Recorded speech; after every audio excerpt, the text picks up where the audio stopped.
So, can you tell me your name and what you're studying at UofT? Gerard Westland, I study chemistry. Alright, thank you. So today I'm just going to be asking you a few quick questions about COP21 and climate change. Because COP21 actually just started today and it's a major international conference. So have you heard of COP21 before? I had heard of COP21, but I haven't heard much about it. Okay, so like I said, world leaders are going to be going there for 2 weeks, and they're going to hopefully create a binding agreement on climate change to reduce emissions. And to you, what do you think this means to you as a student at UofT? As a student? To be honest, as a student, it doesn't mean terribly much. And that's actually one of the common things I hear from students, is that they feel disengaged from the international policymaking process. Well, it's not that I feel disengaged, it's that as a student, it doesn't affect me. Okay, I see. So, as a citizen, maybe, but not as a student. do you feel like, as a student, in the future, these emissions are going to help reduce consequences of climate change for you? Well, I'm not really sure what's on the table. I'm not sure to what extent these, whatever is actually on the table could contribute to actual change in policy. So I can't say for sure. Yeah, I think, so do you agree that climate change is a major issue, but you just feel like policy doesn't always turn into action, right? Is that what you're saying? Well, I feel that policy doesn't always turn into action. I mean, we've seen that happen before. And I do think that it is a major issue. I don't know how much that affects me as a student. Oh, thank you for your opinion. So let me ask you a follow-up question to this. Do you feel like most students at UofT are just don't feel the impacts of climate change on a day-to-day basis and aren't engaged in the issue? Well, perhaps you feel the effects of climate change on a day-to-day basis. I don't know, but I mean, if you're politically engaged, then sure you do.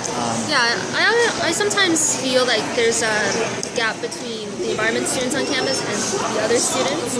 For example, science students, we don't really participate in the policymaking part, even though we should perhaps be more engaged in that. I think that people would... I don't know if there is a differential in terms of how politically engaged different groups of students are. I suspect that would have a whole bunch to do with how engaged they are in talking about policy and climate change. Yeah, there's a whole wide variety, spectrum of students here. But, Trudeau's going there. He's just newly elected. Switching gears a bit. And do you feel like he will contribute meaningfully to the discussions? Do I feel like Justin Trudeau will contribute meaningfully to the discussions? I hope so. Perhaps better than Harper.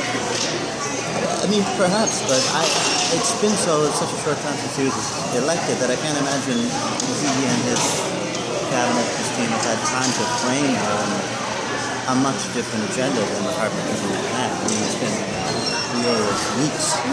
That's a good point, because Trudeau's taking the same emission reduction targets that Harper had to the COP, which is disappointing. So maybe in the next 2 weeks we can have enough pressure to change his mind. I don't think it's realistic to expect very much else, because he's been in power for such a short time. To make a change on policy like that, it takes time. You need to craft that sort of thing. They haven't had time to craft policy at this point. Thank you. So one last quick question for you is, if you could say something to the world leaders in Paris at the moment, and think about this from not just a student's perspective, from a young person's perspective, whose generation is most affected by climate change, what would you say to them? Speak for yourself. It could be anything. I don't know. I don't know what I would say to a world leader about climate change. I think that they I think the world leaders are concerned about it. I think that perhaps they are. There's a sort of there's a false dichotomy between somebody's environmental stewardship and, say, economic interests. I think that's a very short. I think that's a short range way to think about things. Your economic interest in the long run is very much linked with your environmental stewardship, and so when I think about my interest in the economy, that it involves, perforce, it has an environmental component. But not all leaders think that way. And I think that when young people are voting for a leader, for a political party, when they're voting in their MPs here, I think that young people will consider things like the environment when they're talking about the economy. So I think that that's sort of that imposed disconnect between economic interests and environmental interests. I think that's going to become less and less persuasive the more in elections you face. I think that as a leader, I would bear that in mind because it's going to impact materially your chances of being elected. Maybe not next round, but the round after that, the round after that. Thank you so much. That's a great point. Thank you very much.